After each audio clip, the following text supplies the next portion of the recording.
Anyways, all right, let's watch this MBT ban list and see what he's saying. Also, well, we got to figure out, chat, is this a ban list prediction or is this a ban list wish list? I feel like people don't really do wish lists that much. Or people will mix their ban list predictions in with wish lists. So we'll see. It's both. Okay, yeah, that's what I think a lot of people. Hey everybody, Joseph Rothschild here, aka MBT and Yu-Gi-Oh, am I right? So in case you've been living under a rock for the past couple of months, Yu-Gi-Oh is in a pretty dire state. Get it? Dire? Oh, thank you very much, Gage. Thank you for the raid. We are engaged. Could it be bait? No, MBT's video is not bait. I think it's just a genuine ban list prediction. Thank you very much, Gage.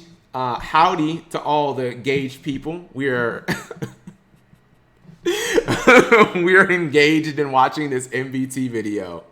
So I get, what's it called? I already put out my ban list predict. Hold on. I wonder if it's saved. Rip. Yeah, I know. Well, I just made my ban list prediction, but now we're gonna watch MBT's. Sorry, y'all.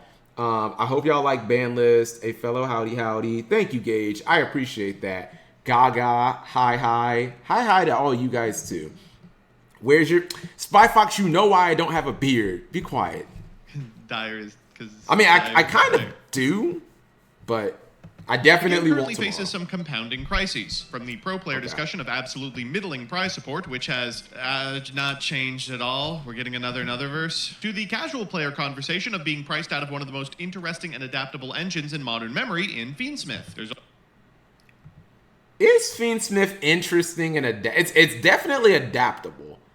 Conversation of being priced out of one of the most interesting and adaptable. You know, I'll give him that. I do think Fiendsmith is interesting, chat. Let me see. Like, the storyline is basically Devil May Cry.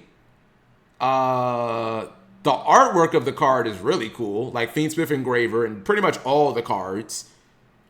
Yeah, I think Fiendsmith is cool. Are people priced out of it? Yeah, it's a $100 card and you need to play 3 of it. You know what I mean? So it's $300 just for one engine, basically. I think it's cool. High Cap, I would like to ask if you do a collab with DP Yu-Gi-Oh at some point. Maybe. I'm not sure that would make a ton of sense. I don't do a ton of collabs, to be honest.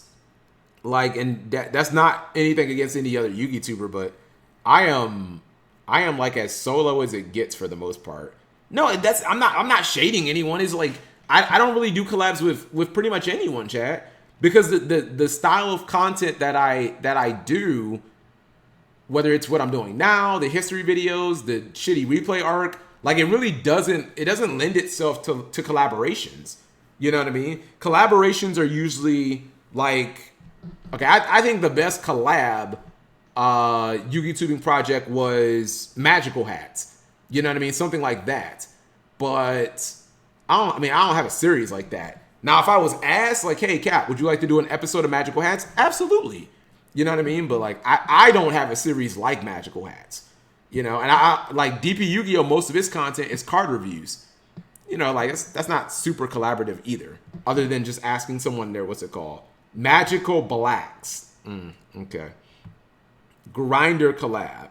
Well, I technically did do a DB Grinder collab. It was on MBT's channel, by the way.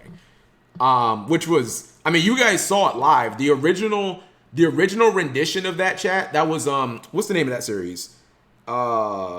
That MBT does, where in the theme of our specific duel was Boomer versus Zoomer. You know what I mean? Old guy versus what's it called? But like Junior Journey. Yeah, that was Junior Journey. That was one of the most fun things to shoot, chat, on this stream like ever. Especially when I summoned the giant grinder. Like, oh, I hate that couldn't get uploaded. It was such a fun duel. All right, engines in modern memory in Fiendsmith. All right. It's interesting, but unfortunately, it's being pigeonholed to doing the standard Snake Eyes combo. Also true. Just because that's the most effective thing that you can do out of it. I think the memento stuff is really cool. But yeah, like the engine of Snake Eye is pigeonholed to doing the most effective thing.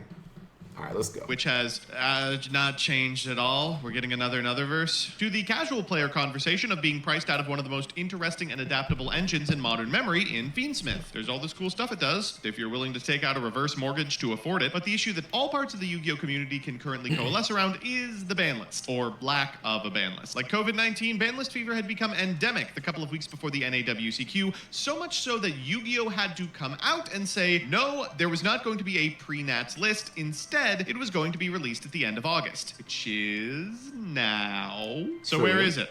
Well, more than likely, we're getting the list either sometime this week or sometime next week to go into effect the day after the World Tournament that happens on September 7th. And for the first time in a long time, Yu-Gi-Oh! Has been signaling it will actually be a pretty comprehensive list. See, the thing that's complicated all of these little problems that the community currently has with Yu-Gi-Oh! Is that the format itself is bad in a big way. From a deck that feels like it can chew through any number of interactions in Fiendsmith Snake Eye, to a number of floodgates like Skill Drain and lingering hand traps like Dimension Shifter that make the game seem unwinnable, to top decks like Tenpai that feel like you really have no input on the outcome of the game at all, people are getting fed up. And call it what you want, a lack of hype, its I placement just don't right get that. I don't get the complaining about Tenpai. What is the issue other than their field spell is maybe a little, you could argue, I don't even want to say it's too overtuned, because if it was too overtuned, I don't know, I feel like it'd have a third effect in there. It'd have an effect of, like, you get the Reborn, a monster in the graveyard, when you've declared, like, 3 attacks or something. They either brick or win. You don't really have a way to interact with it. I don't think that deck bricks, though. I don't think that deck bricks. I feel like the complaining about that specific deck, chat, about Tenpai is... I think it's not. You know what? I'm just gonna say it. I think people don't like an OTK deck in the format. People don't like. I think Tenpai is so far outside of the norm that people can't handle it. Chat. It's very similar to like Demise OTK of GX era, and people just don't like it. They don't like this idea of this deck can kill me in one turn. But is it all that drastically different than every other deck, chat? Okay, so you don't automatically lose to Snake Eye on its first turn. Like, don't you really? If you don't hand trap the deck enough, you just lose anyways. If you don't break their board, you just lose. Like, duels don't go past more than one turn. So why does Tenpai get demonized for doing what it does, which I think is interesting, but the other decks is like you guys understand what I'm saying? You know, how many times have you guys seen Yubel versus Snake Eye? The Yubel person can't break the Snake Eye player's board, so they just scoop. They're like, well, I couldn't break the board, so I scoop. Like, it's a one-turn duel regardless. Tenpai is just open about it trying to kill you in one turn. It doesn't dance around the topic. It would be interesting if you were able to interact with it in the main phase. Okay, but then it would just suck, Dolan. Like, okay, if you could go, SP, banish your guy, Promethean Princess, pop your guy, Desiree negate. Like, wouldn't the deck just be terrible then? So like it'd be better if the deck was interesting, but like a tier 4 deck. Like I don't get that. Sengen is at 1 in the OCG and it's still one of the best decks. Yes, but what you're implying is if the field spell just didn't exist at all, you're implying like the field spell is either banned or it just has a completely different effect. And what I'm telling you is, if you did either one of those things, the deck would be terrible. If you put the field spell to 1, the field spell still exists. It's still searchable by terraforming. Can't the is it the white one? Does the white one search all spells, chat, or does it just search Tenpai normal spells? Because I'm like, couldn't they still search it by like numerous ways? And they also play Prosperity too, so it would still be highly searchable. It basically doesn't. Bro, I wouldn't go as far as to say it doesn't exist. If they have Prosperity to search it, terraforming to search it, and the white one who also searches it, that's a lot of ways to search it. You know what I mean? I think it's because it plays 18 hand traps and 10 starters. Also, yeah, you could, if you wanna go full cope, you could play set rotation. If you want to go copium, you could play set rotation as well. I mean, but like, okay, but why is that a problem though? I feel like that's just emblematic of like modern Yu-Gi-Oh! If you look at that Aditya guy, chat, the guy who won the NAWCQ, he played 21 hand traps. No one complained about how many hand traps he was playing, right? Or am I tripping? I believe that he played 20, it was either 20 or 21 hand traps, because he was like, I'm not saying he made the Bystials popular, but he played like all the Bystials and all that shit. And he played like 21 hand traps. No one said, oh, well, his deck is a problem. It's too many hand traps. Like, no one said anything then. All I'm saying is these problems that everyone bitches about with Tenpai are only a problem when Tenpai does it. That's all I'm saying. No one complains when Snake Eye plays 20 hand traps. Only when Tenpai does it. When Regeki and Dark Hole, these cards that have been terrible for like 5 years, no one has a problem with them. But then when Tenpai plays them, oh, now they're broken. Now there's a problem. Like, bro, stop it. I'm just not here for that. I guarantee you, chat, people will be like, yo, ban Regeki. Like, stop. People just don't like how Tenpai plays, and I'm fine with that, but just be transparent about it. That's all I'm saying. Probably because they're dead if you don't have a proper board against Tenpai. I mean, them be the breaks. Like, a deck has to like have a win condition. Is a deck not allowed to have a win condition? That's all I'm saying. Hand traps were fun when only I played 20 of them. Exactly, Sosa. After the NAWCQ, but under 1,000 individuals for the most recent YCS is an embarrassing number. Clearly, something has to... He's right, by the way. People are saying, oh, Cap, but they only announced the YCS a month ago, and it was only before our ban list, 4B. Bruh, for us to go to like, for us to go from 2,300 players, chat, for the NAWCQ and Euros to 900 is embarrassing. Seriously, even the two YCSs before that, was it Indy and Raleigh? Because I was at Raleigh. They were both 1,800. So they were both twice as many players. And we went to California. Granted, some people are saying that Sacramento is a random city, but whatever. And we couldn't get 1,000 players? Like, so Asian eyes, I guess. Change. Woke Today, up I'll be 40 delivering to an outline as to the potential ban list. Now, in the past, I've made these videos interesting by cramming as much as I can into the unlimited section, and to be clear, we could do that again. The huge swath of cards that could be unlimited from the limited list, or even the ban list in some cases, remains large as ever. If you want some evidence of how they would impact the game, check out the Masochist ban list tournament playlist. But today, I just want to talk about the things that can be moved from currently playable to currently less playable. The hits. Alright, let me see what he's Now, cooking. unlike the Peeps Yu-Gi-Ohs of the world, this is a very small list. In my opinion, this is the minimum amount of cards that would need to be hit in order to make the format a little more interesting. I mean, the bad part is it's still a ton of cards. But before I get into them, let me talk a little bit about my philosophy for this list. I think one of the most frustrating parts of modern Yu-Gi-Oh! Is that a lot of the top decks do actually play on an axis that is really interesting. Snake Eye Fiendsmith, Yubel Fiendsmith, Ritual Beast, Memento. I think all these decks are cool and good. But all these decks do play tools that, while they don't impact the playability of the deck or the strength of its linear engine, does give the strategy the ability to just flex an automatic win condition against a lot of decks. Additionally, I want to prevent the exact scenario that's happened in the OCG from happening over here. The teeth were knocked out of the top two decks, and the third best deck, Tenpai, rose to the top, at which point the game...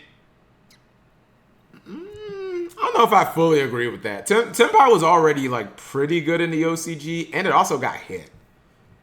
So, yeah, it's not like Tenpai. I mean, I'd argue Tenpai got hit harder than Snake Eye in the OCG, chat. Like, it lost 2 of its field spells, but like Snake Eye, some of their shit just went to like 2 or something, I think. Kaiser Coliseum, yeah, I mean, well, yeah, also Kaiser Coliseum. Anyways. Game became unplayable for another reason, because that deck is absolutely no fun to play with or against. Basically, I want the top decks to be fun, interactive, back and forth decks with a lot of adaptability in their mainline combo, but I don't want them to have access to... Chat, simple yes or no question. Is this possible with the modern power creep of Yu-Gi-Oh? Listen very closely to what Joseph says about what he wants out of the top decks. And then you just tell me yes or no, is this possible out of the modern, with the modern design of... Another another reason because that deck is absolutely no fun to play with or against. Basically, I want the top decks to be fun, interactive, back and forth decks with a lot of adaptability in their mainline combo, but I don't want them to have access to the tools that make non-games. So let's get it. I just feel like I feel like no. I just think the answer is no. Like, not unless he's going to do one of those I'm banning 30 cards. I just don't see, like, what he's describing, chat, when you say back and forth, and I understand that people say, Cap, the back and forth of old era of Yu-Gi-Oh! Or old eras of Yu-Gi-Oh! Has simply been consolidated into, you know, single turns, which we can debate that if you will. I don't know. I feel like that's just not coming back, chat. You know what I mean? I feel like one player is still going to be playing for like 10 minutes in their first turn. The second player is going to try to break their board for the most part. And if you're not successful, the first player is going to kill you. Like, the damage threshold for Yu-Gi-Oh! Is too high. Advantage is too easily to produce, chat. Things like follow-up, miss those days. Not with Charmy's. I just don't think what he's saying is possible, unless you have like 20 ban cards. Then maybe. And I don't even know if that would do it, chat, because the best decks in Yu-Gi-Oh! Are just too powerful. You guys know what you would need. I said this in a video, chat. If you guys want to have back and forth gameplay in like every single duel, you need every deck, chat, and you guys aren't gonna like this, but I love it. You guys need every deck to be like fucking Vanquish Soul. That's what you need, chat. And again, I know no one wants to hear that, but what this Vanquish Soul doesn't do anything broken. Nothing. Seriously. Every interruption in Vanquish Soul is like very, very, very specific. It's like your opponent has to have the lowest defense monster on the board, or their monster has to be in this specific column for you to pop it. It's like all fucking weird, and you have to jump through these hoops. You can pop their monster if it's in this specific column, and you have these specific attributes in here. It's like, bro, I gotta jump through all these hoops just to get a fucking fissure on my opponents, just to get a Trident? Like, really? It's a fair. That's what I'm saying. If you want this, like, all this interaction, chat, back and forth, like, you basically need every deck to be like Vanquish Soul. You know what I mean? But like, people don't like Vanquish. I mean, I love Vanquish Soul, but it's like not very good. You know? Into it. I think the Fiendsmith engine is really cool. I think it's awesome that almost every deck can access this backup line that's really consistent and pretty powerful. And if you've been paying attention to 10-minute testings, you know that it's responsible for a lot of decks that were not playable suddenly becoming semi-playable. Think Magical Musketeer or Valmonica or Labyrinth. However, at present, there's two things it does that are extremely frustrating. The first is makes Beatrice. So Beatrice has got to go. Decks have been breaking the rules with Beatrice forever. But now every deck can do that. From sending Angel of Blue Tears to trigger off the Lacrima to set a lingering Floodgate trap card, to getting to Engine in Fire decks by binning the card you want to reborn and then making a Promethean Princess with the Beatrice and the Sequence. The card is way too flexible, and none of what it enables feels good or... Do you have faith in Konami to ban Beatrice on the ban list? Because I don't, due to Konami wanting to sell Fiendsmith. I do, Dark Emperor, because if Beatrice is banned, will Fiendsmith still be like crazy powerful? Absolutely. I think there'll be some decks like Yubel that don't really care at all. Like, I mean, what does Yubel really do with Fiendsmith? Excuse me, not Fiendsmith, but with like Beatrice. I think people will switch over to other sixes like Wave King, Lars, that are, you know, more fair. But I don't know. I think Beatrice is also a card that's been a problem in multiple formats. They could have banned that bitch in tier format, chat. Seriously, when people started playing like Malicious and Shavara and shit, or not Shavara, but the blue Unchained card, the blue dog. When people started playing those in tier and they started being able to summon sixes really easily, they could have banned Beatrice then. So yeah, I feel like she's done so. I said Beatrice should have been banned, and oh yeah, I forgot about that too. Virtual World, that's another deck that plays sixes. Like Beatrice is, when a card is problematic, chat, over and over and over again, that's usually when it gets banned. When it's been a problem in like multiple formats. Yeah, ironically, look at stuff like Invoker. or fair. Secondly, and I think Jesse has touched on this a fair amount, there is another rank 6 that feels unfun. DDD Wave High King Caesar is way too strong. Oh, okay. So we're doing this type of ban list? Interesting. I'm not gonna lie, this isn't even on my radar, chat, as far as like FNL hits. This isn't on my radar at all. Because Beatrice is just such a... I mean, is this card good, though? Yeah, this card is really good. To me, it's not happening. I don't think it's going to happen either, by the way.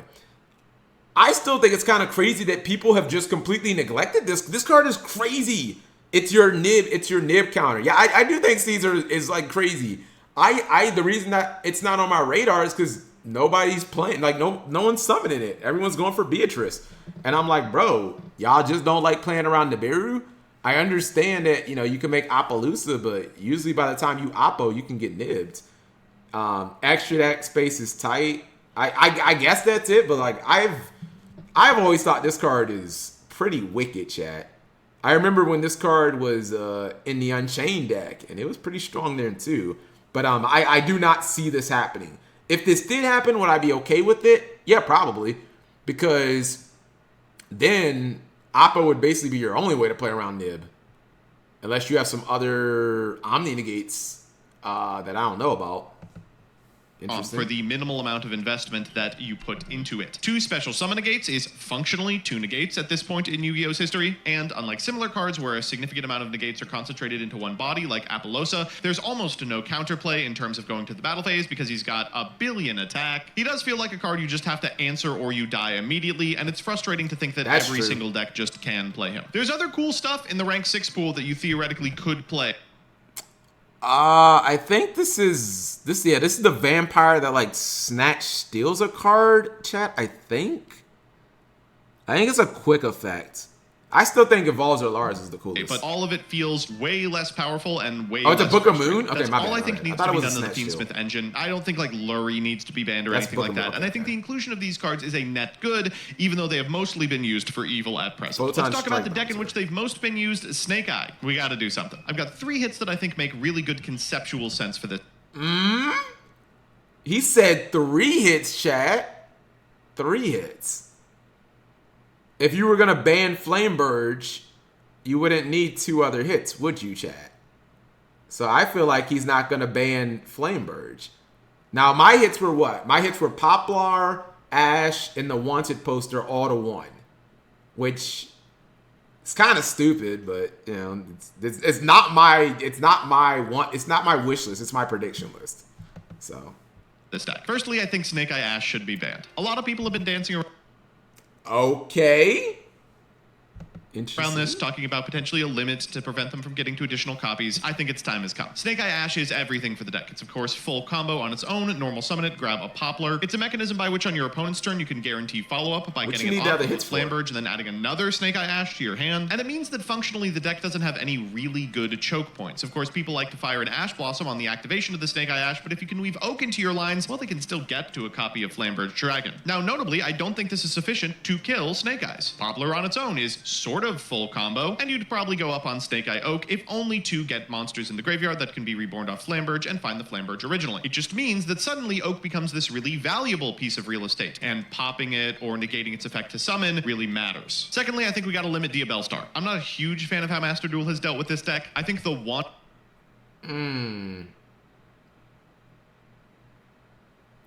One Diabellstar. Let me see.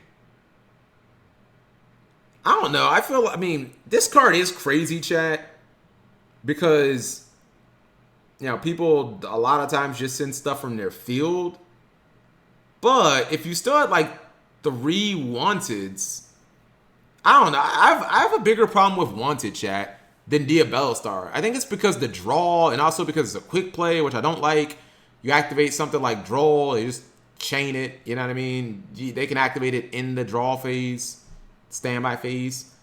No hits to Wanted. Well, he could have one more hit. Yeah, he could be like, oh, we're gonna hit Wanted and poster, or excuse me, Wanted and Diabellstar, but I don't have her on my radar either. Haunted Resource Loop is actually really cool and interesting and important, and I think New one Diabell Diabellstar is the way to go. cards The reason for this is it makes dropping Wanted functionally a choke point. Unless they've hard opened the one of Diabellstar, you can just ash it and cut them off of that part of their engine. Additionally, it means a Diabellstar that's in the graveyard can now be Bestialed in order to cut a follow-up Wanted off. And I like that she feels special. It feels weird that there's 3 of her and one of the search target. Finally, the third hit, which I am classifying as a Snake Eye hit, is Apollousa. Apollousa features as part of the end board of pretty much every Snake Eye build, and it's not hard to see. I mean, that's not a Snake Eye hit, but that's fair. This is a hit for every deck in the game that isn't like Tenpai, basically. I mean, Ritual Beast can make this card, chat. Ritual Beast can make this. Yubel can make it. Any deck that plays Fiendsmith can make this card. You can make it in Memento if you want. You can make this shit in you can make this in Mimighoul, chat, if you get lucky on your turn 1. So I'm with this. See why? It's a card that puts your opponent in a position where they really can't do anything about the rest of your setup before they chew through a couple of negates. Or it forces an early battle, which your opponent can capitalize on by waiting on the Masquerena summon. Konami's done a really good job of late of getting rid of the annoying-ass, ever-present Omni negates in the extra deck. And the last piece of generic negation that I think needs to be dealt with is this card specifically. Once it's gone, the remainder of the stuff in the extra deck requires you to jump through some pretty intense hoops, or the negates are a little too targeted to matter, but everyone's activating monster effects. I think its time has come. I don't think a lot needs to be done about Yubel. Depending on who you ask or what tournament you go to, it's anywhere from the 2nd to the 4th best deck in the metagame, and I think it's fine. It's cool. It has a resource loop that, if nothing else, is a little innovative. I think the things that push it over the edge are the things that push all Fiendsmith decks over the edge, Wave Hiking Caesar and Beatrice, but still I think I'd like to see at least one change to the strategy, namely moving Soul of Yubel to 1. It's weird that you can do this 3 times, right? Like, it just doesn't feel... Oh, he's talking about Spirit of Yubel. The only thing I really find truly annoying about Yubel, chat, and I know everyone says that Yubel's inboard is better than Snake Eyes.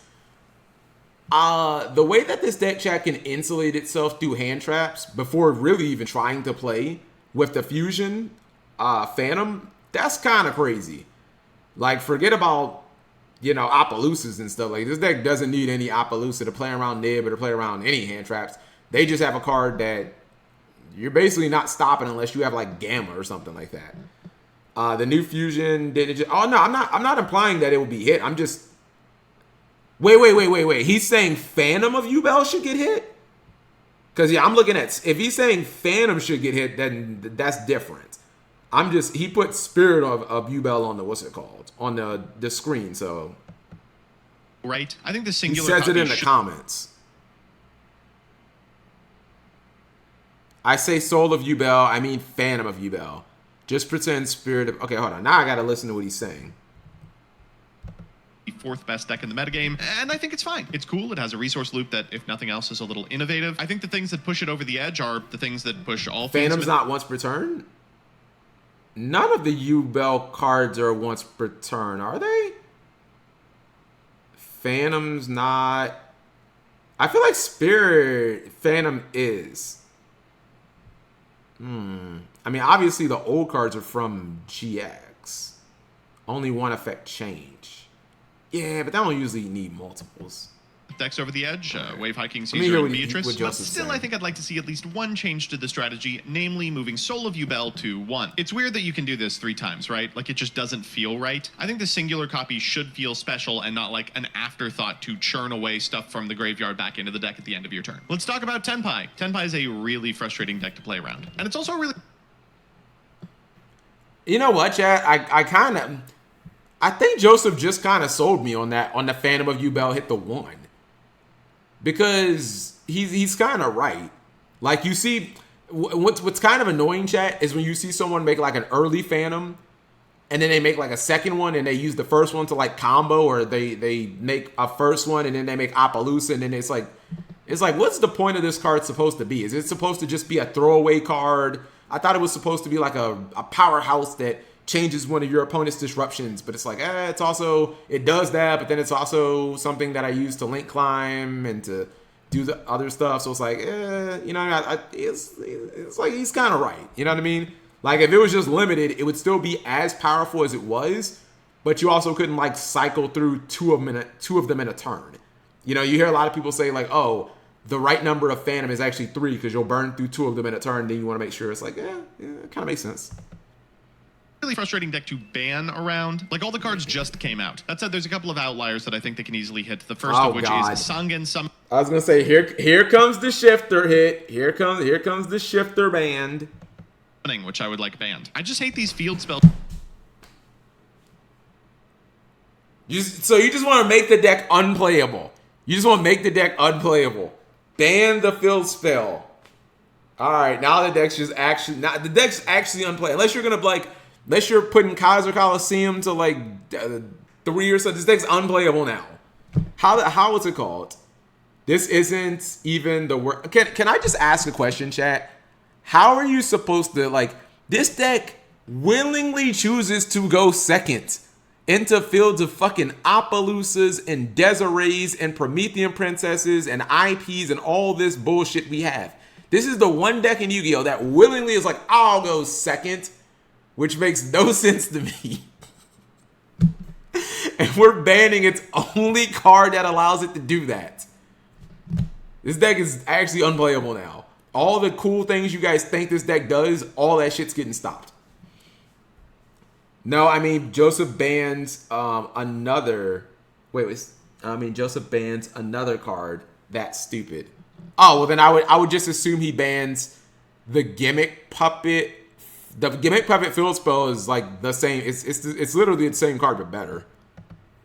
To make your whole field of towers. Why are they printing them? The fact that this is a Rhoda as well, and there's a million ways to get to it, makes it just so irritating. If nothing else, this encourages opponents to interact with your board, which I think would really improve how people saw this deck. Even if the deck's not the best in the metagame, psychologically it feels the worst to lose to. Additionally, this isn't exactly a Tenpai hit. I just don't think that matters, to be honest. If it feels the worst to lose, who cares? Like, who cares? But I'd like to see Dimension Shifter banned as well. We are far past the point where we can consider the graveyard anything other than a resource that all decks should have access to. Against... No! Oh my god. I wish Jibril was here. I wish Jib was here, chat. This is how Jib thinks. Jib basically looks at Yu-Gi-Oh! As chat. Every deck... Okay, let's just put this on wax. Do you guys believe that this is how Yu-Gi-Oh! Should be, chat?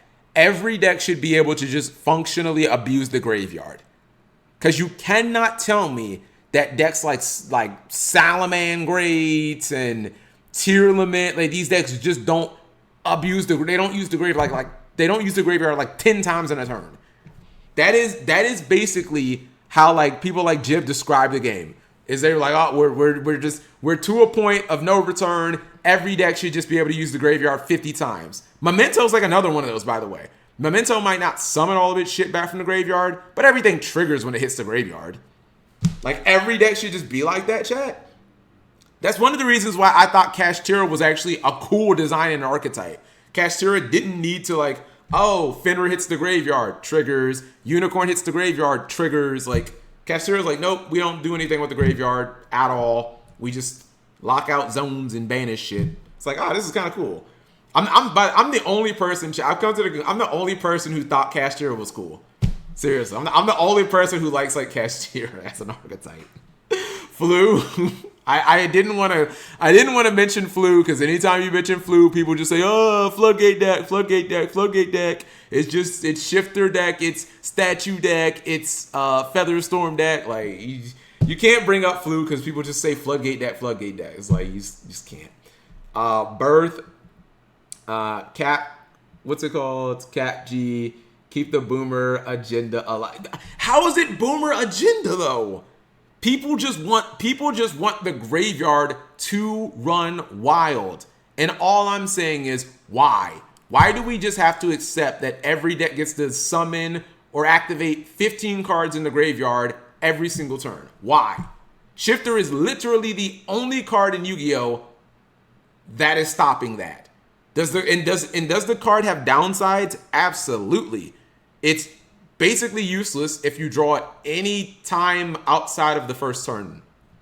It's like dead for the whole... It'd be one thing if it was like, yo, was this card on field also Macrocosmos? You could normal summon it. Then I'd be like, yo, Shifter's broken. You could just normal summon Shifter, this back row Cosmos too. I'd be like, this card is crazy. If it was normal summon, it had the effect and it was a hand trap, chat. If it was Banisher of the Radiance and Shifter combined into one card, I'd be like, yeah, ban it.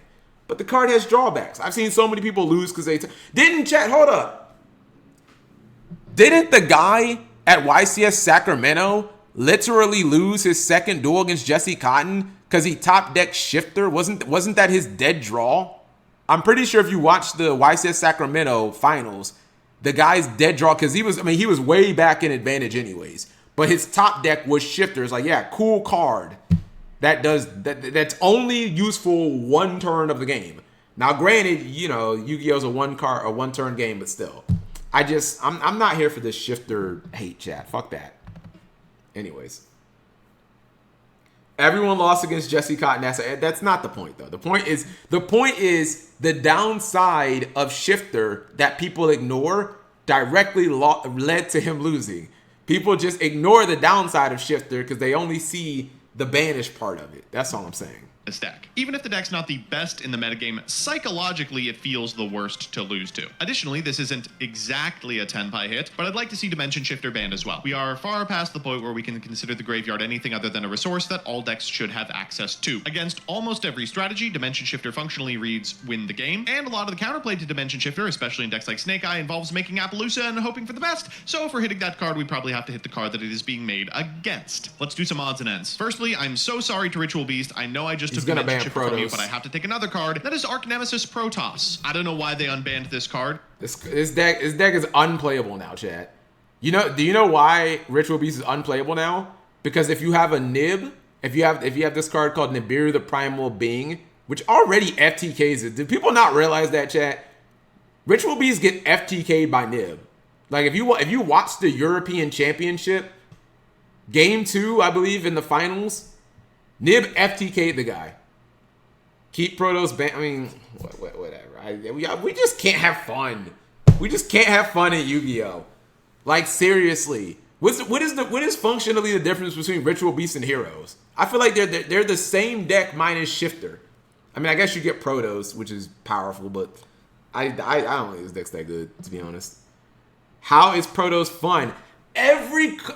You could say that about a dozen cards. You could say that about like 50 cards in Yu-Gi-Oh! How is this fun? How is it? That should not be the determining factor. People used to say that about I'm trying to think of the card Jeff Jones argued shouldn't come. It was either Tsukiyumi or Magician of Faith.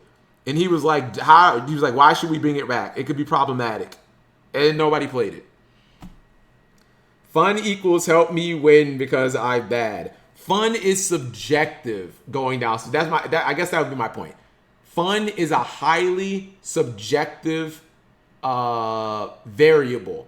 And like your definition of fun and my definition of fun is not the same. So whose fun like are we going by? I didn't say that. Okay, I'm sorry. Well, whoever said how is Protoss fun?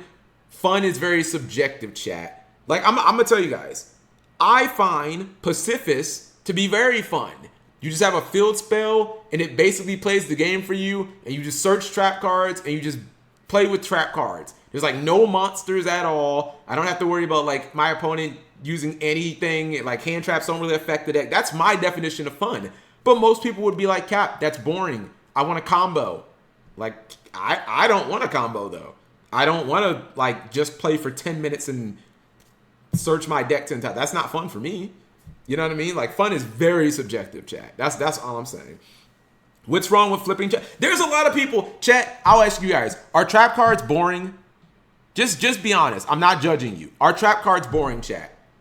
And I feel like if you're honest, I think 50% of Yu-Gi-Oh! Players would say yes, they're boring and not fun. Because we don't play trap cards anymore. Seriously, we don't. If you take away literally one trap, infinite impermanence, Yu-Gi-Oh! Does not play. We do not play trap cards unless they're specifically searchable. Seriously, nobody thinks traps are fun. Like I like traps. The good ones are. I mean, I think cards like Crackdown are fun. I think cards like Dogmatica Punishment are fun. Chat. Ice Dragon's Prison are fun. We don't play those fucking cards. No, nobody plays those fucking cards, chat. Yeah, I think Trap Tricks is fun. I was actually just looking at a Trap Tricks list in the OCG that won like a locals. I don't think I saved it on my Twitter, but I was just looking at it today. But like nobody plays any of these fucking cards. Karma Cannon. I mean, I like Compulse a little more than Karma Cannon, but I mean, yeah, like nobody plays these cards. Anyways, I just don't think fun should be exactly what it should not be the be all end all, chat. That's all I'm saying.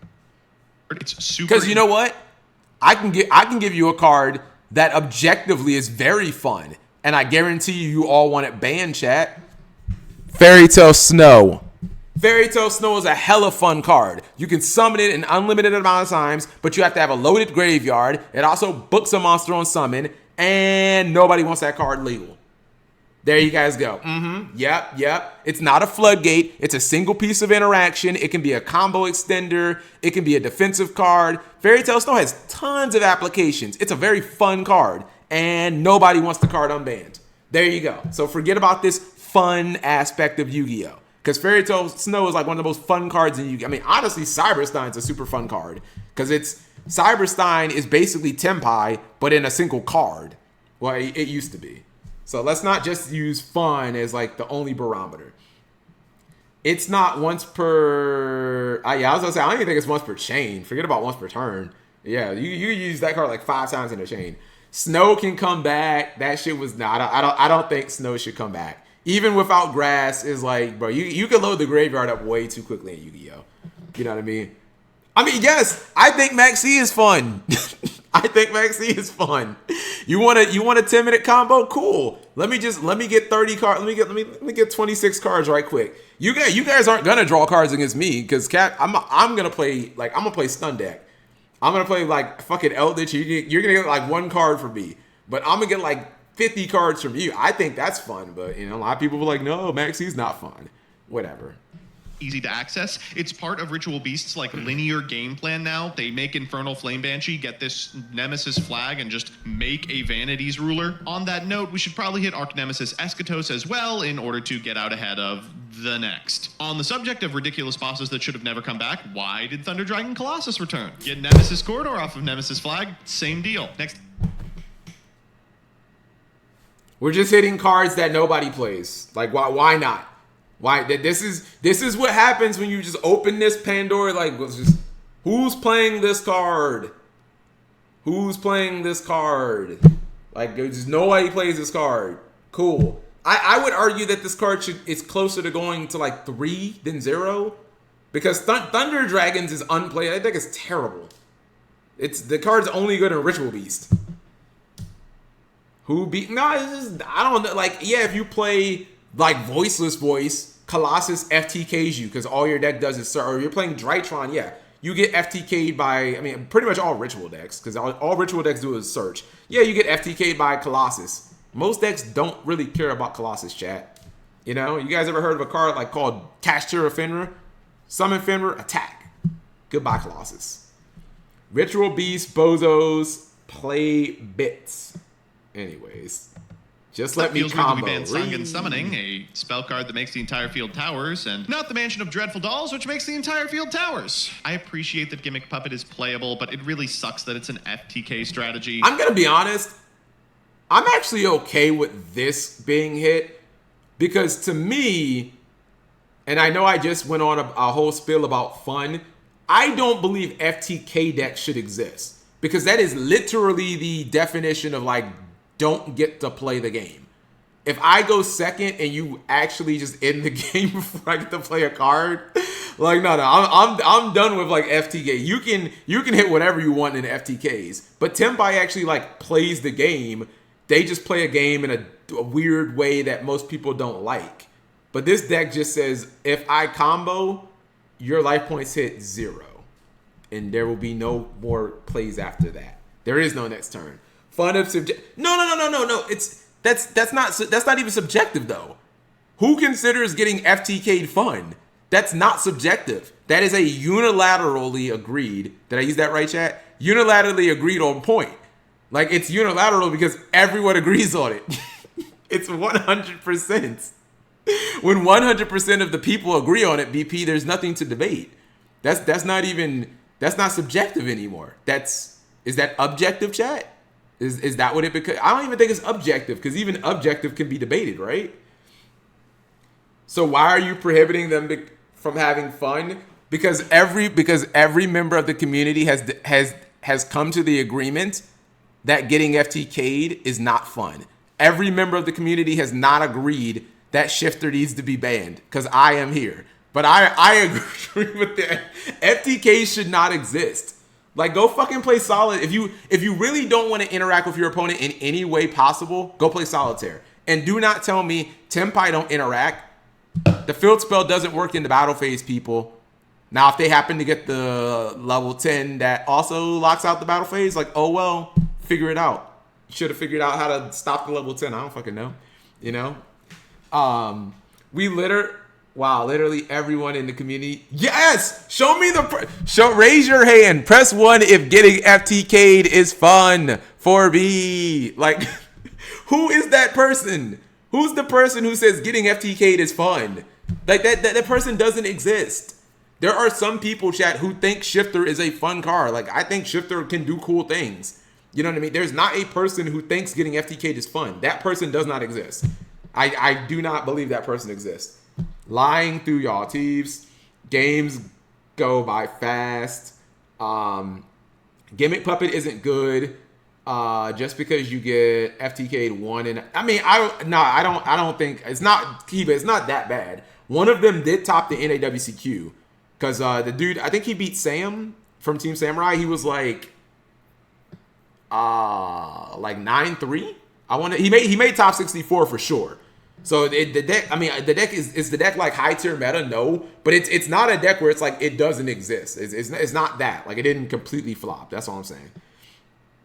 You should ban the XC monster. Okay. What I'm saying is, I want the deck to not be an FTK deck. If you want to say, Cap, the deck should exist. If you want to ban Gimmick Puppet of Streams, fine. But what I'm saying is, I don't want that deck to only exist as an FTK deck. I don't think any deck in Yu-Gi-Oh! Chat should only function as an FTK deck. I don't think that's fun. And also, I don't even think that's healthy card design.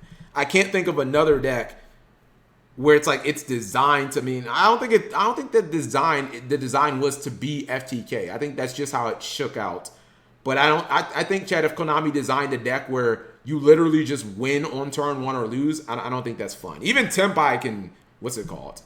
Who cares what you think? It's about the person who's doing the FTK and what they think. Nah, because then that's just let me combo, and we don't like that. That just becomes a let me combo, and if I can't combo, Yu-Gi-Oh's not fun. I just ignore those people's thoughts. If you're a person who thinks Yu-Gi-Oh's not fun because you can't combo, you're just cringe, and I just don't want to hear you. So sorry. But I don't complain. No, that's the thing. What is the thing that Cap G complains about that hinders stuns? Am I telling you guys we can't bring back Heavy Storm because it kills my stun decks? No, bring back Heavy Storm. I don't care. Keep Feather Duster. I don't care. I just say you can't have Red Reboot. Red Reboot is like where I draw the line. But you want to bring back Heavy Storm? Fine. You want to bring back I don't know. Giant Trunade might be a little too sus, Chad. That card's crazy. But yeah, you want Spell and Trap removal? That's cool. Yeah, I actually would not bring back like Giant Trunade, Chad. That card's fucking wild. If you guys have never played under Giant Trunade or Cold Wave, those cards are crazy. Anyways. I understand the reality of modern Yu-Gi-Oh! Is if you're playing a bad deck, it behooves you to prevent your opponent from getting a turn to beat your bad cards. But at the minimum, could you let people interact with it? Mansion of Dreadful Dolls just makes your entire field functionally unnegatable for the amount of time that you control Gimmick Puppets, which is so annoying. Sure, some of the effects activate in a place where they can be negated, so theoretically you can still interact with it, but I don't think we should be tolerating FTKs under any circumstances. On that note, Hot Red Dragon Art. I mean, he pretty much just spelled it out. Like, yeah, that's how I feel, Chad. I don't think we should be tolerating FTKs under any circumstances. Like, if it is a straight up I'm not even talking about like a turn skip, because there's like a billion of those in Yu-Gi-Oh! I'm talking about you don't get a turn. Like, I don't think there should be zero tolerance for that. Zero tolerance. Like, every aspect of life, Chad, has some type of like you'll find some zero tolerances. You know what I mean? Like, you really can't get a job in this country, chat, if you're openly racist. Like pretty much every company has a zero tolerance on racism or sexism. You know what I mean? Like we gotta have a zero tolerance when it comes to FTKs. That's the one thing. It's like zero tolerance. Bring back Gumblar? That card sucks. I'd be fine with bringing back Gumblar, and you just realize like you could just do better combos. Archfiend King Calamity, I'm sorry. Oh, Cyframe? No, I wasn't talking about Cyframe Duelist, chat. He'll be fine. He'll be fine, Kiba. Yeah, he'll be fine. I'm not talking about Cyframe Duelist. But yeah, that is in law enforcement too. You can't, if you're like, if you ask them like, is it okay if I'm racist? They'll be like, yeah, and then you'll never hear the call. You'll never get a call back. There are just enough decks in the metagame that can theoretically make this card that I think it's time we do what every other location. I can think of one. That's Centurion. The other decks like aren't real. It's like Manadium. It's just one deck. And his deck is it's really bad right now. And I love Centurion, chat, but this is like not very good right now. Did and sent him out to pasture. Finally, we've got one more extra deck monster that wins the game on its own, and that is Albion the Sanctifier Dragon. We could play whack-a-mole with cards that you give your opponent, but I think Master Duel has shown that people will dig deep. I think they're on Vice King Requiem now. Listen, I don't want to have to put Ra's Disciple. Centurion turns into a fun pet deck without Hot Red. I'm for yeah. Centurion would still, because Centurion players would just go for God, I wanted to say Quasar. That's not its name. Blazar. Yeah, I'm trolling. Blazar. They would just go for and with some of the new cards, chat, I think they can make double Blazar. Yeah. Because is the Blue Eyes? I feel like there's some line that ties in with Blue Eyes cards, chat, where they can go. They end up with like double Blazar on the opponent's turn, which is that's kind of cool. You know, double Blazar. It's like double Omni Negate. And you still have the Centurion the Centurion Synchro 12, which doesn't really do anything on your opponent's turn. But yeah, Centurion will still be playable. On the list and do this every 6 months for the next 2 years. There is one card in this strategy that allows you to summon a card to your opponent's side of the field that is currently legal, and it's Albion. Get it out. And finally, let's do a bunch of trap cards that I just personally hate. Different Dimension Ground, Eradicator Epidemic Virus, and Dimensional Barrier have seen a smattering of play as their ability to... Interesting enough, I have full videos dedicated to these two cards. Like, as much as I want to hate this shit, I really can't. Like, I can show you. Hold on.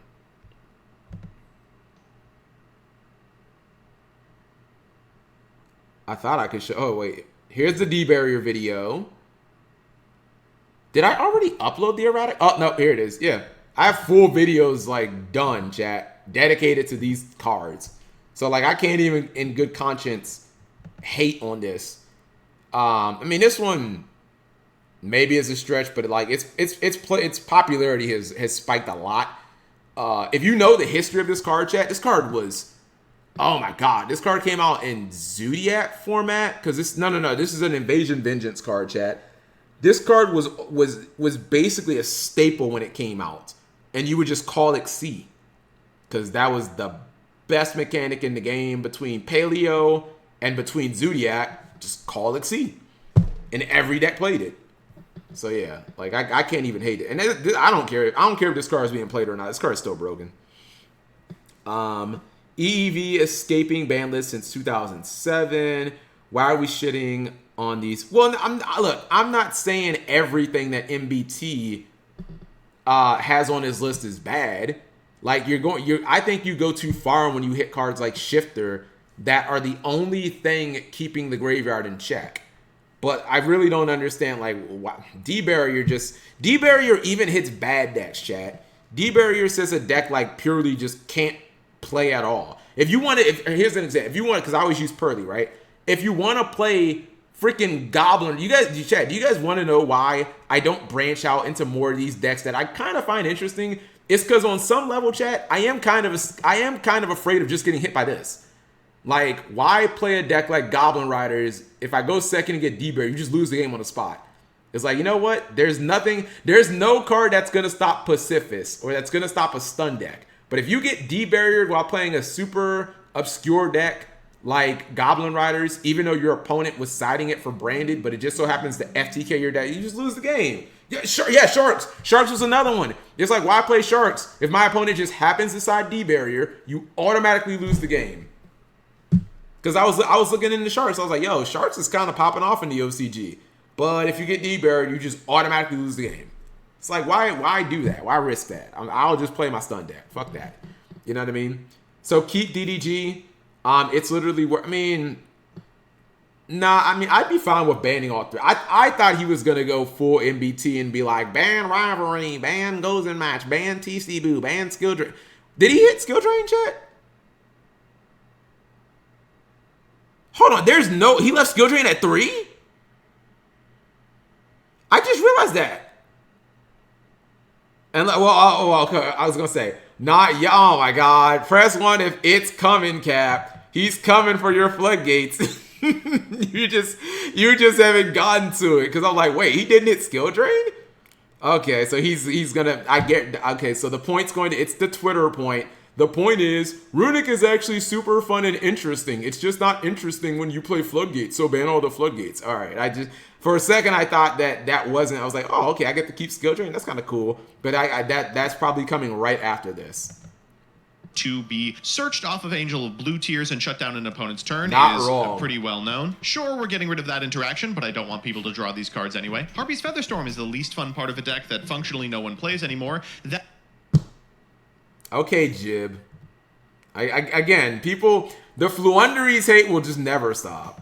People to draw these cards anyway. Harpy's Featherstorm is the least fun part of a deck that functionally no. I'm amazed that card is my issue with this, chat, is if you open this Pandora's box, you can't close it. You have to hit every card that's like this. That's why I always use the point of, all right, go just ban Dragon's Mind then. It's like once you open this Pandora's box, you can't close it. Can't get the toothpaste back in the tube, chat. Once you start getting the toothpaste out, can't put it back in the tube. No one plays anymore. No, That said, can't. it does read win the game, and I don't like that. Why did we put Rivalry, Anti-Spell, Goes, and Antique Boot to 1? Like, what was the point of that? They said, oh, yeah. I knew it was coming. I knew he couldn't fucking let it go. I knew it. I freaking knew he couldn't let it go. By the way, this ban list started out quote unquote small. It now has like 20 bans, chat. So that I don't know. I mean, I guess what I said at the beginning of the video is like, there's no way to make Yu-Gi-Oh! What MBT wants it to be unless you ban like 30 cards. But he has basically done that. Like, I don't know if you guys have known, like every card he's listed, he just banned 7 traps. You know what I mean? Cap hits. I take these personal. What more do you want? Just press 1 if Cap G, you don't have the right to exist. You should not exist in Yu-Gi-Oh! You are the problem. You already put my fucking cards to 1. Have I not suffered enough? You took every card I love and put it at 1. Now you just don't want me to have any hope. Like, okay, cool. You objectively shouldn't exist. Like, I took it as a personal attack when all of these cards went to 1, chat. Maybe not so much anti-spell, but like skill drain's coming. So when all of them went to 1, I was like, wow, there goes my Runic deck. And it's like, well, that just wasn't good enough. I have to lose them completely. Like, okay, I don't get to exist. Combo players get to exist though. Rip Grave of the, Grave of the Super Ancient, or it would only be a certain amount. It would only be a matter of time, Kaiba, before you needed to ban Grave of the Super Ancient Organism, before you have to ban Lose One Turn. It's just, you start banning cards that like have never really been that great. Just because you set the precedent. We understand these are a problem. We want to make it less likely Macro, for you to open D-Fissure. them, but they're good enough that you will play them, and something like 8% of your games will just be non-games because you opened a floodgate that wins you the game immediately. Well, if they're a problem, just ban them. All these cards should go to 0. Skill Drain is a 3. Why? I couldn't tell you. I think we've passed the point where Skill Drain is anything resembling reciprocal. Of course, Snake Eye has the ability to get it off the field by sending it for the cost of one of their Snake Eye monsters, but it's hardly the only deck with that capacity. Almost everything that plays Skill Drain doesn't intend to play under Skill Drain at any. That is the Jesse Cotton chat, bless his heart, as we say in the South, is the only person who got this right. And MBT just said it. Skill Drain was intended to be a card that once you flipped it over, you also have to play under it. We just happen to be in a point in Yu-Gi-Oh! Where there are multiple decks that play Skill Drain that can circumvent that. I think that is the problem and not Skill Drain in itself. Jesse Cotton agreed. That's why he's like, yo, Skill Drain at 3. Because the Whitewoods deck can do it, and then the Snake Eye cards can also do it. I can't remember another time, chat, where we had like multiple archetypes that could just send cards from the graveyard. Send cards from the field to the grave as a cost. Like multiple potential meta decks. That's cap, as the kids say. Like, if anything, do I recognize Cap as... Do I recognize Cap as a Floodgates are the best type of... Floodgates are the best type of player? I don't fully understand. I mean, I've just always argued Floodgates are the most effective way to play trap cards. I learned that, like, I don't know, 2.5 years ago with Eldritch.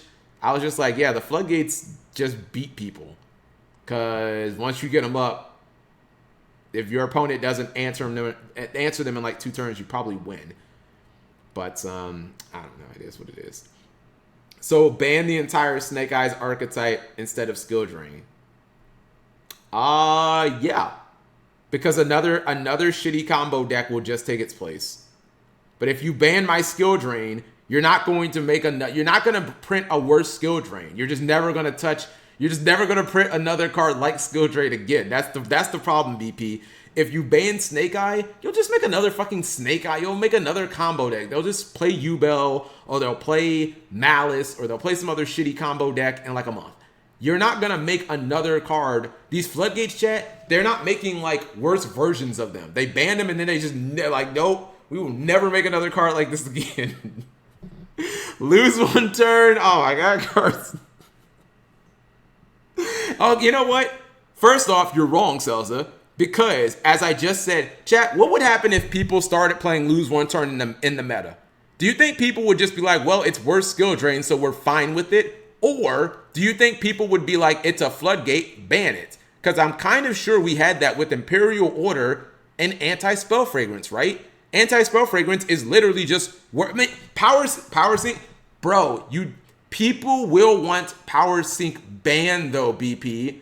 If a deck like let's say BP that you just won YCS Philadelphia next year, or I don't know, not next year. There's a fucking Philadelphia YCS in November, and you win it playing Melodious, and you win game 3, or you win most of your matches with Power Sync.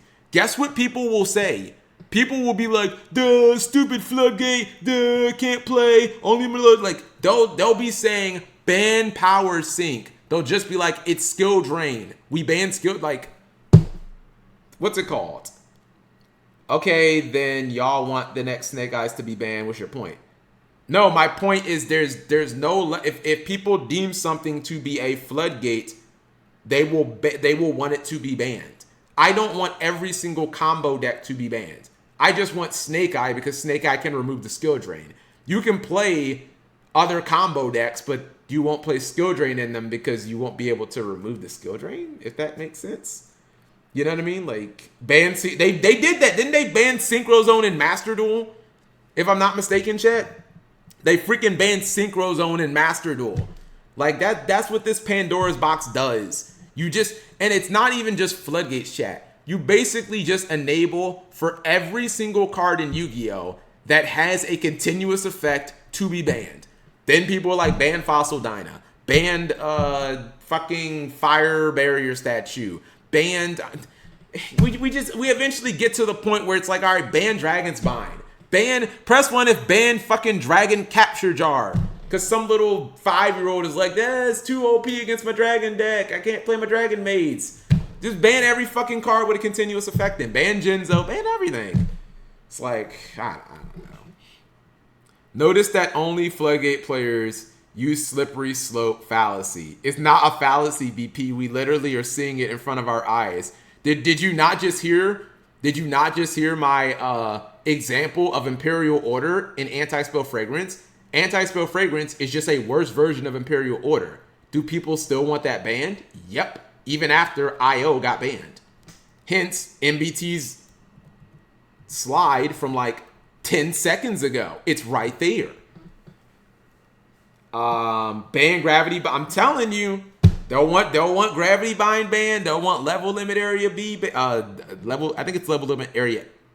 Yeah, I think it is B. I'm trying to suck dick. Okay. I couldn't tell you. I think we've passed the point where skill drain is anything resembling reciprocal. Of course, Snake Eye has the ability to get it on. Anti-spell in practice is Imperial Order level because of how fast the game is. I just want Poisonous Winds banned. What's your point? The field by sending it for the cost of... My point is, if you're going to do this, then just ban every single continuous card or effect in Yu-Gi-Oh! Just ban... Don't stop with skill drain. Just ban... What do we have? 13,000 cards in Yu-Gi-Oh! Chat? Just ban like 5,000. It's probably not 5,000. It's probably somewhere between 3 and 4. Just ban all of them then. Just be like, yo, deal? Okay. And then when you ruin the game, I want you to be able to look at that exact moment.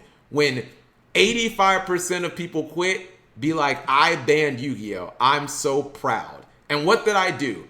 I made a format that probably still sucks anyways. Like, what is your, did you make the game better?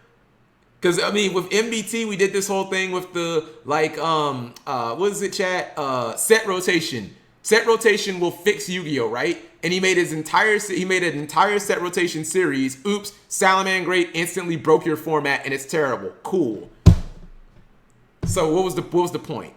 You did this giant extreme and you still didn't fix the issue. Now the problem is we have to live with your giant extreme. It's like using nuclear weapons, chat. Like, congratulations, you used the nuke. Now I gotta live in your shitty nuke world. But you didn't actually solve the problem. It's like, nah, it was probably just better before you did it. I'm not saying floodgates are holding Yu-Gi-Oh! Together. I'm just saying that you're throwing out the baby with the bathwater. Like, what you're doing is too extreme. You shouldn't, there should be no justification for banning 4,000 cards at once. Like, that's how you kill a game. Skill Trade is the Caesar Baba. I noticed floodgates weren't a problem until when Press 1 and just play MST again, you fucking bozos. See, then we get into the Mystic Mind debate. You know what, chat? You guys know what we really weren't complaining about? That is interesting, chat. Do you guys know, like, we really weren't complaining about floodgates? Like, I know people complain about them now in, like, Edison format.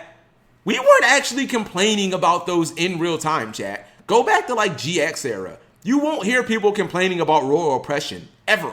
And during the entire 3-year era, chat, you'll hear people complaining about, like, fucking Dark Arm Dragon and Dimension Fusion and Return from the... You won't never hear people be like, yo, you know what the card we really got to get out of Yu-Gi-Oh! Is? Royal Oppression. No one complained about... You know why? Because we played Spell and Trap removal. It was excuse me, dedicated Spell and Trap removal. Like, those cards really just weren't that big of a deal. But now, we live in this world where everyone wants to play 38 fucking monsters, or we want to play 30 monsters, 7 spells, and 3 imperms, and now all of a sudden, every trap is a problem, because we can't out them. MST was just reprinted in Rarity Collection 2. I'm just saying, chat. We already had that debate with Mystic Mind. Mystic Mind became a problem because people refused to play cards that outed Mystic Mind. That's also how it randomly won a YCS. Dude was like, you know what? You know what card nobody's thinking about right now? Mystic Mind. Anyway, I'm not gonna have the Mystic Mind debate with you guys, chat. All I'm gonna say is if people would have played Spell and Trap removal, Mystic Mind would have never been a problem. One of their Snake Eye monsters, but it's hardly the only deck with that capacity. Almost everything that plays Skill Drain doesn't intend to play under Skill Drain at any given point. And we're not going to ban the last 3 years of card design before we ban a card that says no one gets to play Yu-Gi-Oh! Finally, I'd like to make... No! Oh my god! Oh my, he's actually triggering me. MBT just said, I'm not gonna ban the last 3 years of card design before I ban a card. The last 3 years of card design fucking suck. Isn't that the reason we're in this position? Because they keep releasing shit like Tearlament. Because how many fucking Tier 0 formats have we had in the last 3 years, chat? You guys just tell me a number. Tell me a number. Have the last 3 years of Yu-Gi-Oh been peak or have they been terrible, chat? Seriously. 2? That's too many. Because in all of 5Ds, it's like one Tier 0 format. It's like Teledad. That's it. And that's at the very beginning. And then as soon as they hit Teledads, no more Tier 0. Better than, I mean, that this shit ass. Give the last 3 years of Yu-Gi-Oh a rating, chat. 0 to 10. You guys just type it in the chat. Give me a rating. I genuinely want to know. 008 James 8. You tripping, Jib. 10. You fucking tripping. 20 7.5 IGN 7.8 out of 7.8 out of 10. Too much tier. 2. Tier was the worst one. 7. Okay. It doesn't seem like you guys are very satisfied, chat. If I'm just it doesn't. I'm seeing a lot of 6s, a lot of 0s, which I don't know how to take that serious. A-cab, you pig. Is this Gary Alt? I don't. Why are we standing for like the last 3 years of Yu-Gi-Oh? Like the design has been incredibly great and everything's been fun. When it's like most people think the opposite of that. So like, I feel like you're proving my point. MBT is like, what's worse, the last 3 years of Yu-Gi-Oh or Skill Drain? Probably the last 3 years of Yu-Gi-Oh. Like they haven't been great. Gary really got blocked over tier. Everything after Poe has been pretty dog shit. Who is most well, I'm looking at the numbers. I'm trying to average them. I see a 3, I see a 0, I see a 2, I see a 10, I see a 0, I see a 6. Like if we average this out, it's not very high. You know what I mean? Like if you guys were to ask me, give a rating to like GX era, bro, like a 9. Like come on, give a rating to like 5Ds. I don't know, like an 8.5. You know, give a rating to like. Anyways, I'm boomering out, chat. We are at the point where we are mad at singular cards, than a combination of cards. The design is good except for like 3 decks, unfortunately. I think the last time, I'm trying to think of the last time the format was like genuinely fun. And see, I don't even know if I want to count Aghav, chat, because I played Runic Stun. I think when I played Eldritch, chat, I think the game was pretty fun. And I know you guys will just say Eldritch is a stun deck, but like, I don't know. I thought the game was kind of fun then. That was about the time that like Prank Kids and Adventure and stuff. So what was the Adventurer set called? Grand Craters? Tenpai. Eldritch fun. I mean, Eldritch is fun for me. Eldritch is fun, chat, because of the design of the archetype. The design represents this like super slow resource loop of you get a free trap during the end phase. The traps, are they super powerful? Like, no. One just summons one specific monster. The fact that the big guy in the, like the only monster in the archetype can be like removal. He can reborn himself. When he reborns himself, he's like, he's indestructible and he's powerful as shit. Like, Eldritch is really cool as an archetype, chat. Eldritch is super cool as an archetype. The fact that you load your deck up with a bunch of like Ice Dragon's Prisons and Dogmatica Punishments, like these kind of cool trap cards, Torrential Tribute. But there's also like heavy restrictions on Eldritch. It's like, oh, you want to summon the zombie from the deck? Cool. You're locked into zombies for the whole turn. So you're not doing any extra deck shit. Like, I don't know. Anyway, I think Eldritch is like a very cool archetype, chat. I don't think people can argue Eldritch is like unhealthy card design. All your spells and traps in the entire deck can be monster reborns for the only monster in the deck. This game hasn't been good since I don't want to say that. Labyrinth is the new Eldritch. I mean, I think Labyrinth is pretty cool design too. It's different than Eldritch, but it's what's it called? Spell and trap removal should be stapled in the main deck since spells and traps are two of the main mechanics of the game. I agree, Phobic. And I personally think, Chad, this goes back to the miss. I think if you refuse to play spell and trap removal, like dedicated spell and trap removal, I think that you can't really complain about continuous cards. I think that there are some exceptions. Like if you play a deck like Eldritch, I don't need to play MST in Eldritch because my deck has Conquistador. I have in-engine ways or Virtual World. When I have in-engine ways of getting rid of those cards, like I'll just use those. You know what I mean? When you play Snake Eye, like you don't have any spell and trap removal cards. So whose fault is it that you got skill drained or that you got rivalry? Like it's kind of your fault. You know what I mean? But whatever.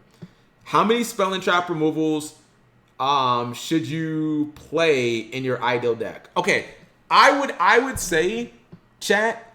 I'm going based on like I guess kind of GXy numbers. I would say the number's probably around 4. Around like 4 cards. Because back in those days, chat, it would be kind of normal to see a deck that plays like Heavy Storm, MST, which probably was like maybe limited, like Giant Trunade and Breaker, which you can maybe argue Breaker's not a dedicated spell and trap card, but it kind of is, because what the fuck else does Breaker do, chat? So like I would say about 4 cards. That's not even 10% of that's 10% of your deck. You know, like the whole purpose of those cards is just to get rid of what's it called? Breaker in the side is low-key staple. Well, I think of Breaker more as a main deck card, but again, if you were to go back in those days, chat, you might play a Heavy Storm, an MST, a Breaker, and then one other like flex spot, which might be a Cold Wave, it might be a Giant Trunade, it might be what's it called? But like the sole purpose of those cards is just to get rid of back row removal. They don't do anything else. This is as opposed, chat, to like a Monarch, like a Ryza or a Caius, which those cards can be spell and trap removal, but they can also banish a monster or bounce a monster. Like those cards are more utility. You know, a Phoenix Wing Windblast can get rid of back row, but that's not all it does. You know, Breaker, all it does is just get rid of back row. MST only gets rid of, and people were fine playing those. Yeah, Raikou, Dust Tornado, main 2 Lightning Storms, Feather Duster, and I mean, I'd be fine with that. But people aren't gonna do that unless they're specifically playing Tenpai right now. No one's doing that in Snake Eye, and that deck actually has discard outlets with Black Witch. But I digress. Let's wrap this up. I feel like all decks should have a form of spell and trap removal in the archetype. If you wanted to do that, that would probably make for better card design. To be honest, yes. That would, if every deck just had like 1 or 2 spell like cards that get rid of spells and that would probably just be better and healthier card design.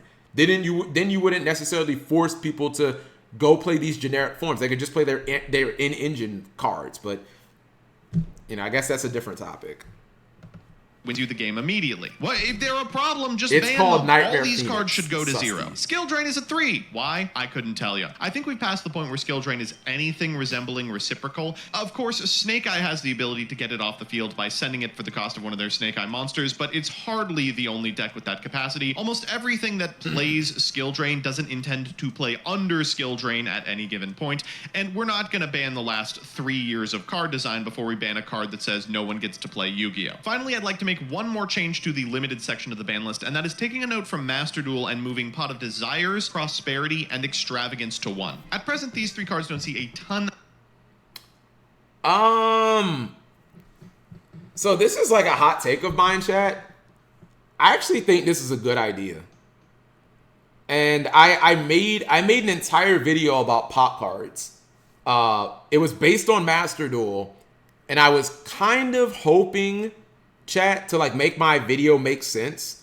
I was hoping that this was foreshadowing for the TCG. You guys remember when they put Pot of Desires from 3 to 2 and it stayed at 2 for a long time? And then in Master Duel it went to 1, and I was like, oh, everyone wants this card at 1. This card just went to 1 in Master Duel. Maybe that's what they're doing. But then they moved this card to 3, and I was like, oh, well, there goes that idea. I think if they were to put all the prominent, I mean, this would also have to include Duality, chat, too. Yeah, I would put Duality up here, too. I think that if they did that, I think you would. So my mentality or my thought process, and maybe you could argue that this isn't correct. People would just play hand traps. My thought process is, chat, that this would force people to play other cards. These other cards that were not as generically good, but that were more specialist cards. You know what I mean? That's how you get the cards like the Cosmic Cyclones in the main decks, or the Crackdowns, and these cards that are like really good cards, but like, why play them when you could just play objectively better cards? Why play that one card when you could just play a pot that says, show me 6 cards? 3 Upstart meta. I mean, Upstart kind of functions a little differently because these cards give you 2 instead of 1, and this card lets you see 6 instead of 1. So like, these cards are all better than Upstart Goblin, significantly. Yeah, even Duality, just because of the principle. But like, the reason why I was like, I think these cards should all go to 1, chat, is because I thought it would bring more diversity into deck building, and I thought it would make deck building more interesting, chat. You know what I mean? Would it suck for a deck like Floowandereeze where you're like, oh my god, now I'm just gonna brick every game because I don't have 6 pots, I only have 2? Yeah, you're probably gonna brick more, but like, you also have to play other cards. Like, you probably play Gold Sarcophagus in Floowandereeze now. You play more flex spots or more interesting cards. There is no correlation between pots and those type of cards. Well, we won't know if we still have all these at 3 Jibs, so there's that. Like, what if, okay, chat, what if there's no Pot of Desires for Sword Soul to play? What are you filling those 3 spots with, chat? What are you filling those 3 spots with? You could say, oh, I'll just play hand traps. Or you might just find more interesting cards. Chalice. That would be an interesting card. If you're playing Forbidden, that's exactly what we want. I want you to play something like Chalice.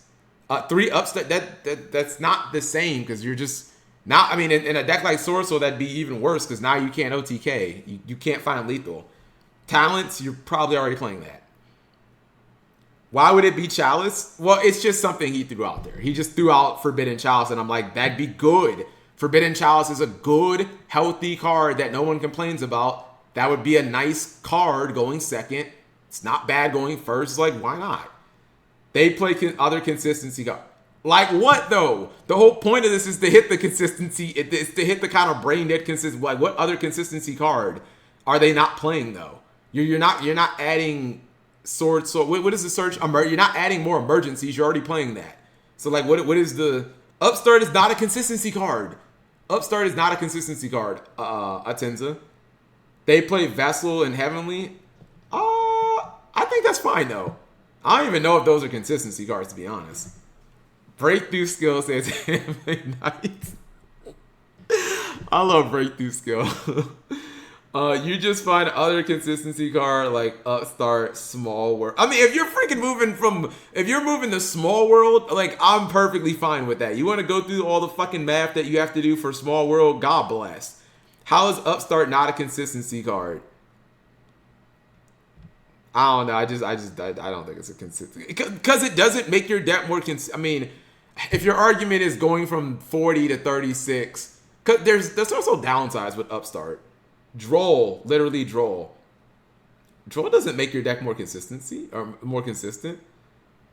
47 to, yeah, I'm sorry, 40 to 37. I guess if making your deck small. I mean, but like in a deck like Sword Soul, you want to kill people.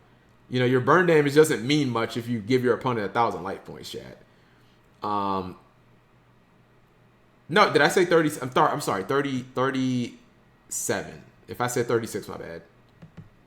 Of experimentation in the TCG, we just have too many playables, I think. But I do think until we move these cards to a lower number than 3, a lot of consistency hits and the like are going to feel like absolutely nothing, because you just get to see so much more of your deck. What's more, maybe there's a little bit of a deck building give where you're like, oh, I could play Prosperity and Extravagance if I could jigger my extra deck in a certain way. Ooh, that might be interesting. That's something, right? Anyway, those are the minimum amount of changes I would like to see on this upcoming list. I know this makes the list much larger than... I was about to say, I give MBT this. For how many cards he hit, the pacing of his video was exceptional, chat. Because this was what, I mean, granted, we turned this into what, an hour discussion. The video is only 12 minutes. So like the pacing of his no, there was nothing minimal about this list. He in aggregate, like if he were to list all the cards, it'd be like 30 cards. But, and he said this is minimum. Like Yu-Gi-Oh needs 30 cards minimum to move to become playable. Like that's crazy. But the pacing of his video was really good. You know, like I like pretty much any that Konami's done in years. But I do. But that's like one of my points, chat. If we're at the point where Yu-Gi-Oh needs to move 40 cards to become playable, don't look at me and tell me Shifter's the fucking problem. Don't look at me and say skill drain is the problem. You know what I mean? When you just told me Yu-Gi-Oh needs to move damn near 50 cards just to become playable. Like, bro, don't blame it on skill drain. You know what I mean? Don't blame it on Shifter when Yu-Gi-Oh needs to move 50 cards to just become playable. Like, That tells me that there's a bigger underlying issue, chat. That tells me that maybe the last 3 years of card design were shit. Maybe that's why things aren't playable. Maybe it's not a card from 2000, I don't know, Dark Crisis, like 2004, something like that. Master